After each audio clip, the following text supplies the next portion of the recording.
دعا کیجیے کہ صحت و عافیت قوت نصیب ہو. الرحمن الرحیم. الحمدللہ یہ سلسلہ برابر چل رہا ہے. زیادہ مولانا سناتے ہیں، میں بھی سناتا ہوں، بلکہ حضرت کے زمانے سے چل رہا ہے. حضرت زبانی بیان فرماتے تھے اور دیکھ کے بھی زیادہ سے کہتے تھے واعظ کا مطلب یہ نہیں کہ زبانی بیان کیا جائے، واعظ کا مطلب ہے کہ کتاب سنا دیا جائے، وہ بھی واعظ ہی ہے. بہت بازار علماء نے کہا کہ مولانا نے کام بہت آسان کر دیا. آج کے لیے ضروری نہیں کہ زبانی ہی ہو، بلکہ کتاب سے بھی واضح ہو سکتا ہے. اس وقت تو سامنے آیا، طبیعت حاضر نہیں تھی تو میں نے اٹھایا، تو سمجھ میں نہیں آ رہا تھا کہ کیا سنا. بہت مشہور حدیث ہے. بسم اللہ الرحمن الرحیم. حضرت عمر ابن خطاب رضی اللہ تعالیٰ عنہ نے فرمایا کہ میں نے نبی کریم صلی اللہ علیہ وسلم کو یہ فرماتے ہوئے سنا، اے لوگوں، اعمال کا دار و مدار نیت پر. بنیادی حضور کا خطبہ یہ ہے، بیان فرما رہا ہے. میں نے نبی اکرم صلی اللہ علیہ وسلم کو یہ فرماتے ہوئے سنا، اے لوگوں، اعمال کا مدار نیت پر ہے، اور آدمی کے لیے وہی ہے جس نے اس کی نیت کی. اللہ جانتا ہے نیتوں کو. اللہ جو ثمرہ دیتا ہے، ثواب دیتا ہے، نیت کے مطابق کرتا ہے. ایک ہی عمل ہے، دو آدمی نے کیا، لیکن اجر دونوں کا الگ الگ ہو سکتا ہے. جس نیت سے کیا اللہ کو معلوم ہے. تو عمل کے اعتبار سے نہیں بلکہ نیت کے اعتبار سے ثواب ملتا ہے.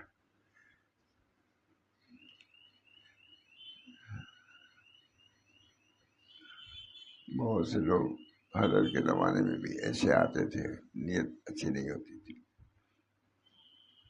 ویسے آتے تھے کوئی بات سنے آئے ہم اس کو شائع کریں برائی کے ساتھ. اچھا ہوا ہے.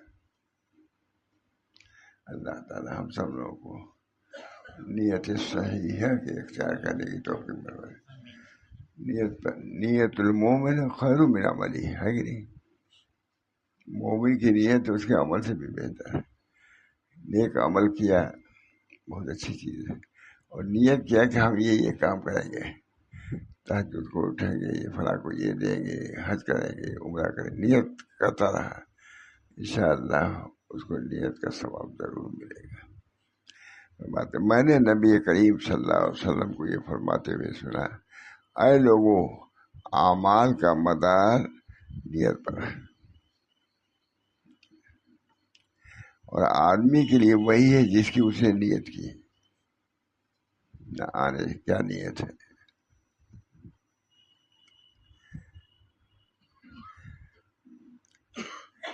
اور آدمی کے لیے وہی ہے جس کی اس نے نیت کی. پر جس کی ہجرت اللہ اس کے رسول کے لیے ہوگی تو اجر و ثواب کے اعتبار سے اس کی ہجرت اللہ اور اللہ کے رسول کی طرف قرار پائے گی. مدینے کو ہجرت کیا یا کہیں کسی نے ہجرت کیا، تو جس نیت سے ہجرت کیا اس کا ثواب اللہ تو جانتا ہے نیت کو. اللہ تعالیٰ دلوں کے وساوس سے بھی واقف ہے. بنا پر نیت تو باتیں ہیں جس کی اسے نیت پر جس کی ہجرت اللہ اس کے رسول کے لیے ہوگی تو اجر و ثواب کے بعد سے اس کی ہجرت اللہ اس کے رسول کی طرف قرار پائے گی. اور جس نے دنیا کے لیے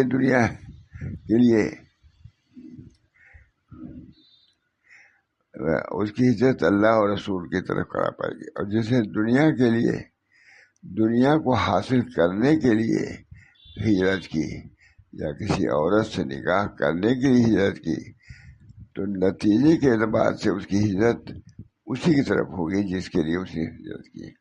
یہ بہت مشہور حدیث ہے. بڑی کئی تقریریں ہوتی ہیں، صاحب علماء تقریر کرتے ہیں. بنیادی چیز ہے. حضرت کے ہمارے نیت پر بہت بات ہوتی تھی. کبھی مجلس کے لوگ اٹھا دو، کیوں آئے ہو تم لوگ بتاؤ. ہر آدمی کہتا تھا کہ ہم اس لیے سے آئے ہیں. سنیں گے کہ کس لیے سے آئے ہو؟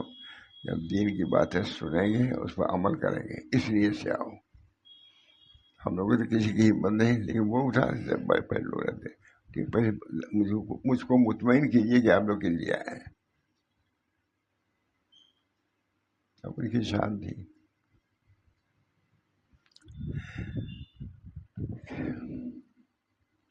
اس موقع پر حضرت صلی اللہ علیہ وسلم کا ارشاد مبنی برحقیقت عملی بیان ہے، جس سے دین اسلام کے اہم قاعدے، اہم معنی کی بھی وضاحت ہوتی ہے. اتنی اہمیت کہ اس کے لیے توجہ دلائے ہی نہیں، بلکہ ایسا سخت انداز سے اس کو بیان کیا.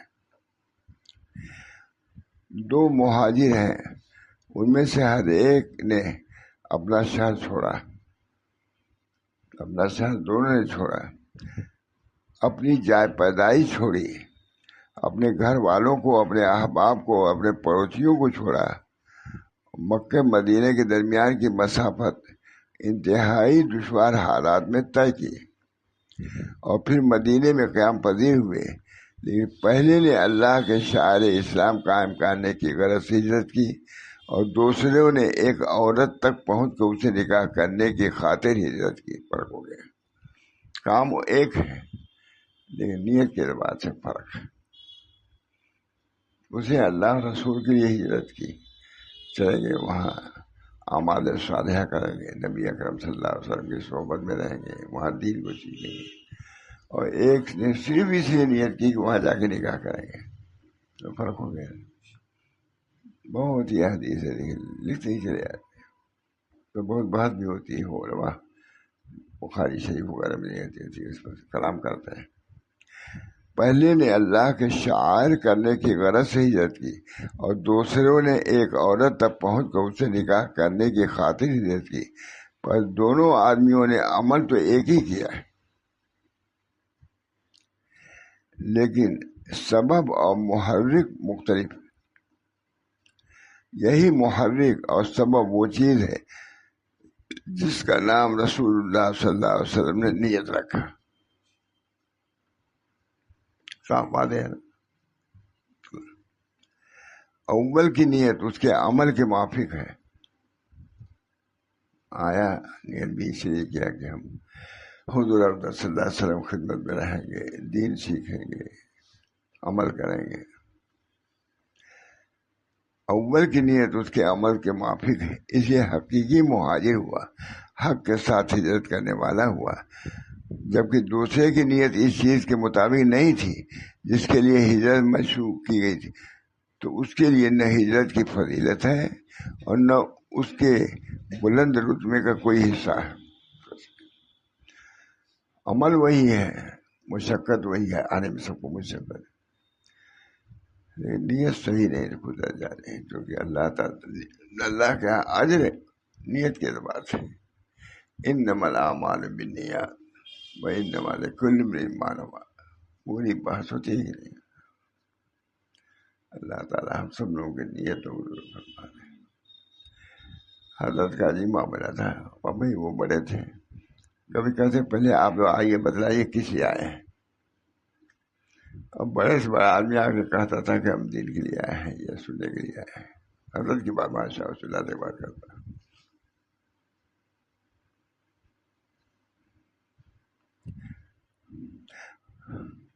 جبکہ دوسرے کی نیت اس چیز کے مطابق نہ تھی جس کے لیے ہجرت مشروع کی گئی تھی، تو اس کے لیے نہ صرف ہجرت کی فضیلت ہے، تو اس کے لیے نہ ہجرت کی فضیلت ہے نہ اس کے بلند رتبے کا کوئی حصہ ہے. نیت ایسی چیز ہے. اللہ ہم سب لوگ نیت صالحہ عطا فرمائے. بہت مشہور ایک واقعہ سناتے تھے پہلے زمانے میں. 3 آدمی چلے ایک بزرگ کے. ایک نے نیت کی کہ ہم جا کر کے فلاں اعتراض کریں گے. ایک نے نیت کی ہم اصلاح کریں گے. ایک نے کچھ نیت کی، ہم ان کو اعتراض کریں کچھ جو بھی نیت کر، تینوں ایک ساتھ گئے ایک بزرگ کی خدمت میں. بہت مشہور واقعہ سنا ہے لیکن میں ٹھیک سنا نہیں پایا. تین آئے کہیں سے گئے تھے جو بند سے یہ حضرت تھانوی کے. نیت سب کی الگ الگ تھی، اسی اعتبار سے ان کو مقام بھی ملا. اللہ تعالیٰ ہم سب لوگ انما الاعمال معمولی حدیث ہے، انما الاعمال بالنیات، اعمال کا بدلہ نیتوں پر ہے. اللہ ہم سب لوگ کی نیتوں کو درست فرما دے.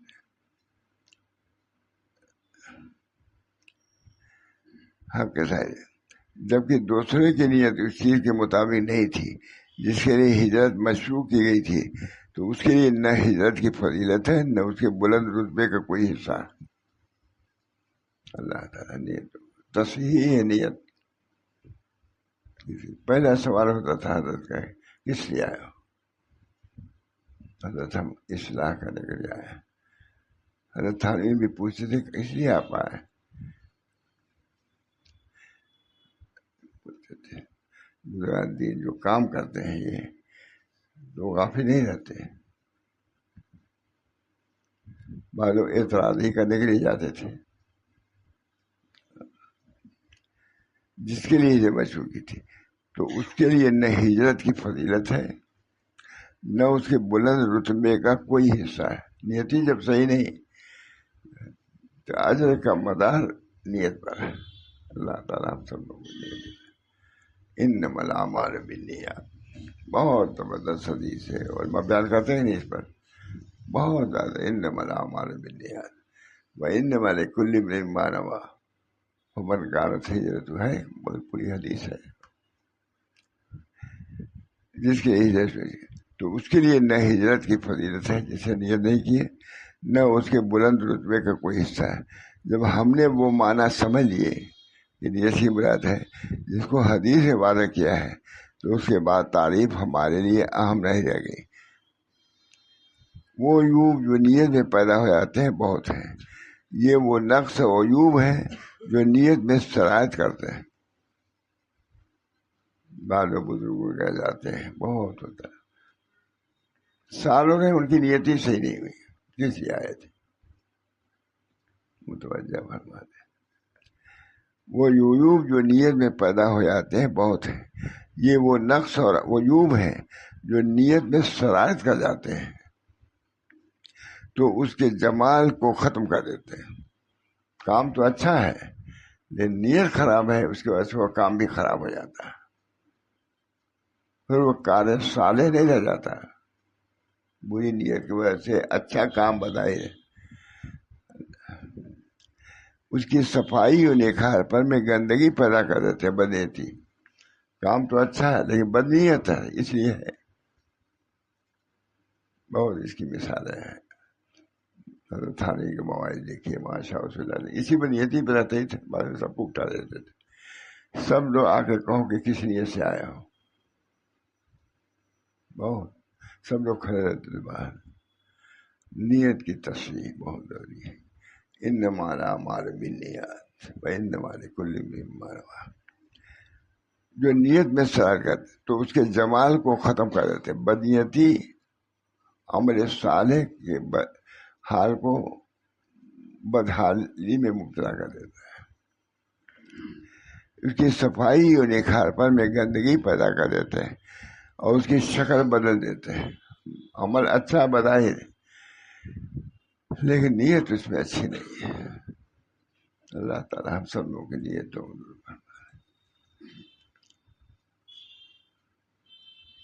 بہت سناتے تھے. ایک صاحب رہتے تھے بہت بڑے آدمی، حضرت تھانوی کے. پوچھا آپ لوگ کس لیے رہتے ہیں؟ کہا اللہ کے رہتے ہیں. ہوتے تھے معلوم ہوا کہ ہم خلافت لینے کے لیے آئے تھے. بہت دنوں کے بعد معلوم لکھا یہ اس نیت سے جو آئے گا خلافت لینے کے لیے. بھائی یہاں آتا اپنی اصلاح کے لیے. خلافت لیا تو تم کو چھوڑنے کے لیے، اللہ کے لیے آؤ، اور تم آئے ہو خلافت کے لیے، تم کو کیا ملے گا؟ یہ بحث تماش رہتی ہی تھی ہمیشہ. کوئی مجلس خالی نہ رہتی ہو اس پر. حضرت شاہ اللہ تک بات کر رہا. عیوب جو نیت میں پیدا ہوتے ہیں بہت ہیں. یہ وہ نقص اور عیوب ہیں جو نیت میں شرائط کرتے ہیں تو اس کے جمال کو ختم کر دیتے ہیں. وہ عمل کا جمال خوبصورتی ختم، اس کی صفائی اور نکھارپن میں گندگی پیدا کر دیتے ہیں. اچھی کتاب ہے بہت، اور اس کی شکل ہی بدل دیتے ہیں بدنیتی کی وجہ سے. عمل اچھا لیکن بدنیتی کی بنا پر وہ عمل خیر عمل شر ہو جاتا ہے. حاصل یہ کہ اخلاص نیت کو عیوب سے پاک کرنا. حاصل یہ ہے کہ اخلاص کسے کہتے ہیں؟ نیت کو ان عیوب سے پاک کرنے کا نام ہے جو اس میں شرائط کر جاتے ہیں. نیت میں بھی شرائط کرتے ہیں، کوئی عمل کرتے ہیں اسی نیت کا جو خرابی ہے اس میں شامل حال ہے. کیا ملے گا؟ انما الاعمال بالنیات. اللہ ہم سب لوگوں کو نیت کی تصحیح کی توفیق. بہت کلام اس پر ماشاء اللہ بہت کلام فرماتے ہیں. وہ کہتے تھے کھانے کے لیے تم لوگ جمع ہو. اتنی بار ہر آدمی سنتا ہے، میرے کو بنا تکلف. کوئی خلافت کے لیے آتا تھا، کوئی بہت دیر کے بعد پوچھا تم کس لیے آئے ہو؟ کہا کرامت. کرامت دیکھیں، کہا کرامت اپنے اندر چاہتے ہو کہ میرے اندر؟ یہ بھی کچھ کہا، اپنے اندر چاہتا ہوں. کیا کرامت کیوں چاہتے ہو؟ اب اس کا جواب نہیں دے پا رہے تھے. تو کہا کرامت تم اس کے لیے چاہتے ہو، کھانے کے لیے، تاکہ کوئی ظاہر ہوگا وہ نہ دکھائیں گے تو لوگ ہدیہ دیں گے. اس پر تو بہت بحث ہوتی ہی رہتی تھی وہاں. نیت المومن خیر من عملہ. یہ نہیں کہ کوئی کہیں چلا گیا تو اس کی نیت بھی اچھی ہو، ضروری نہیں. ابھی نماز میں کوئی خرابی ہو گیا، نیت نہیں کی، نماز ہوگی. بزرگوں کے یہاں آنا جانا بھی تصحیح نیت کے بعد ہی خیر کا عمل سمجھا جائے گا، ورنہ کچھ بھی نہیں. حاصل یہ کہ اخلاص نیت کو ان عیوب سے پاک کرنے کا نام ہے جو اس میں شرائط کر جاتے ہیں، نیز اس کے جمال اور صفات کی محافظت کرنے کا نام ہے. نیت کو درست کرنا بہت بڑا کام ہے. حضرت بہت پیار کرتے تھے، ایک صاحب سے بہت دور سے تھے لیکن ترقی نہیں کرتے تھے. تو فرمایا کہ تم آخر ترقی کیوں نہیں کر رہے ہو، کیا بات ہے؟ تمہاری نیت تو ٹھیک ہے. تو فرمایا کہ کیا تم نیت لے کے آئے ہو؟ کہا کہ ہم خلافت لینے کے لیے آئے تھے. تم کو کیا ملے گا جب تمہاری نیت ہی خراب ہے؟ یہاں تو اپنے کو مٹانے کے لیے آنا چاہتے ہو، مٹانے کے لیے آنا چاہیے، نہ کہ کرامت کے لیے. کرامت تو اللہ تعالیٰ کی طرف سے انعام ہے. جب نیک اعمال آدمی کرتا ہے تو اللہ تعالیٰ اس کے میں اس کو کرامت سے نواز دیتے ہیں. یہ بنیادی اختیاری چیز نہیں ہے، یہ تو اللہ کا عطیہ ہے. تم اللہ کے لیے عمل کرو، اللہ کی رضا کے لیے عمل کرو. اللہ کو اختیار جو چاہے دے دے. جو اس میں شرائط کرے نیز اس کے جمال اور صفات کی مخالفت حفاظت کرنے کا نام ہے. اور یہ ایسی بات ہے جو غیر معمولی محنت و کوشش کی محتاج ہے. بہتر ہے کہ ہم ان عیوب میں سے سب سے سنگین عیب سے واقف ہوں. نیت ہی میں کسی کوئی درجے میں حضرت کے ہمارے زیادہ بحث اسی پر ہوتی تھی، عموماً نیت ہی پر. جب دنیا دار ہے معمولی بات وہی کر سکتے تھے، سب نکلو تم کو ماشاء اللہ. خون دل پینے کو، لخت جگر کھانے کو، یہ غذا ملتی ہے جانا تیرے دیوانے کو. اللہ ہم سب نیتوں انما الاعمال زبردست ہے. انما الاعمال بالنیات وانما لکل امرئ ما نوى، ہے کہ نہیں؟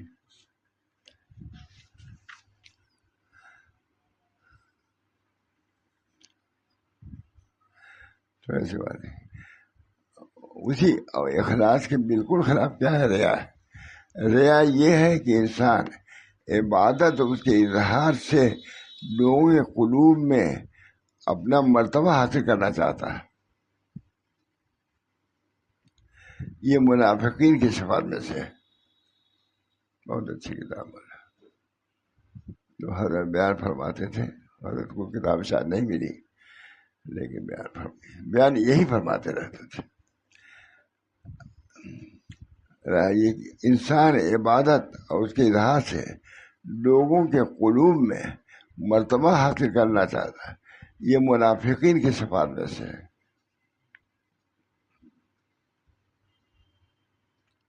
قرآن کریم نے ان کی صفت کا تذکرہ کیا ہے. اللہ تعالیٰ فرماتے ہیں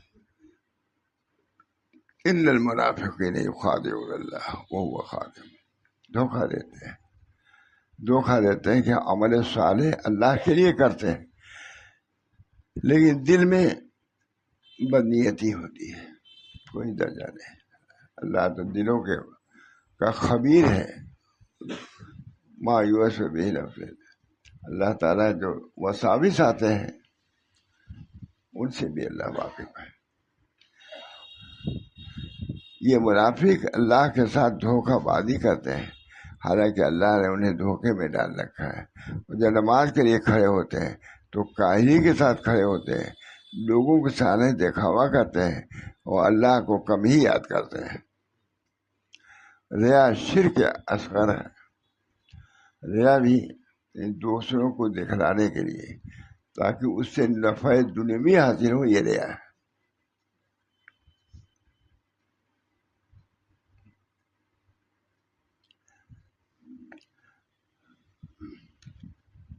مجھے تم پر, حضور فرما رہا ہے, مجھے تم پر سب سے زیادہ ڈر جس چیز کا ہے وہ شرک اصغر ہے. حضرات صحابہ نے پوچھا یا رسول اللہ شرک اصغر کیا ہے؟ آپ نے فرمایا ریا, دکھاوے کے لیے. قیامت دن اللہ تعالیٰ اس وقت فرمائیں گے جبکہ بندوں کو ان کے اعمال کا بدلہ دیں گے, جاؤ ان لوگوں کے پاس جن کو دکھانے کے لیے تم عمل کرتے تھے, ہمارے یہاں کیا آئے ہو. لکھا ہے علماء نے صوفیہ نے سب سے بعد میں حب ریا, حب منصب, حب یہ آخر میں جاتا ہے. جن کو دکھانے کے دیکھو کیا تم کے پاس بدلے, یعنی جس کے لیے تم نے کیا ہے, عمل کیا تھا, اس کا بدلہ انہی لوگوں سے لو جس کے لیے کیا تم نے. کیا ملے گا وہاں؟ ارشاد باری تعالیٰ ہے میں شرکا کے شرک سے بے نیاز ہوں.